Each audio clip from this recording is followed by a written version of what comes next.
Hello, hello! At dahil matatapos na ang Ramadan, naisip namin ni Sir na mag-iftar since off din namin parehas. At dito nga namin napili sa Zamzam Restaurant dahil last time na try namin, talaga namang nagustuhan din namin yung pagkain nila. Tapos, affordable pa. So, habang naghihintay kami ng pagkain, nag-picture-picture muna kami, syempre. At alam nyo ba, napakaganda ng view na to. See, nakita doon ang iconic Dubai frame. At habang hinihintay namin na ma-serve yung in-order namin na pagkain, heto at nag-soup muna kami. In fairness ha, masarap siya. Nagustuhan namin, nagustuhan din ni ate, although yun nga lang spicy para sa kanya. Finally, dumating na tong in-order namin na pagkain. So, nag-order lang kami ng chicken madbi and yung fish na hamor. Parang mandi ba na fish yun? Hindi ako sure. Pero ito palagi yung in-order namin. Dahil talaga namang nagugustuhan namin. Tapos, alam mo na, si Sir medyo picky sa pagkain. But this one, gustong-gusto niya talaga. At syempre, hindi mawawala ang fresh blended tomatoes. Ito yung parang pinapangsabaw sa kanin para mas lalong maging masarap yung lasa. At eto na nga, kainan na. Kanya-kanya na kami nakuha na ng pagkain, no? Kasi talaga namang gutom na kami bago pa lang kami pumunta ng restaurant. Wait, bago pa natin makalimutan, pray muna. At eto na nga, syempre, kanino ang unang subo? Ganun siguro talaga, no? Pag nanay ka na, kahit isusubo mo na lang, ibibigay mo pa sa kanila. Sabi ko dito, kakain muna kami bago ko sila pakakainin. Dahil hindi ko na rin matiis yung gutom ko, eto na nga.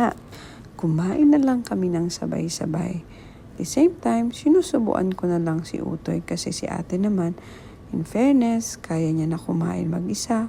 O baka dahil may kaharap ng iPad kaya feeling big girl na talaga siya. Maya-maya pa nga ay dumating na yung order namin ng juice. Siyempre, lalo nang ginanahan yung mga bagets. Makikita mo naman, ha? Hindi nila alam, mag-share lang pala sila sa pineapple juice. Sa totoo lang, ayoko talagang nasasanay silang naka-juice kapag kumakain or pampagana sa pagkain kasi alam mo na, sugar is sweet. Pero dahil dine out kami tonight, sige na nga, pagbigyan ko na nga sila. Minsan lang naman to. Ayan, wala kayong ebidensya kung sino ang pinakaginanahan sa pagkain. Wala, nakikita mo naman, kitang-kita mo naman.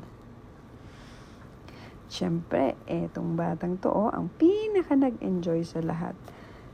Spoiled na naman sa juice,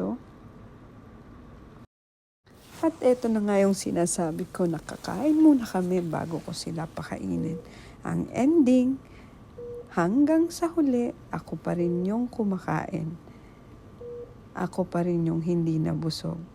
Ako na nakadiet and yet ako yung umuubos ng kanin.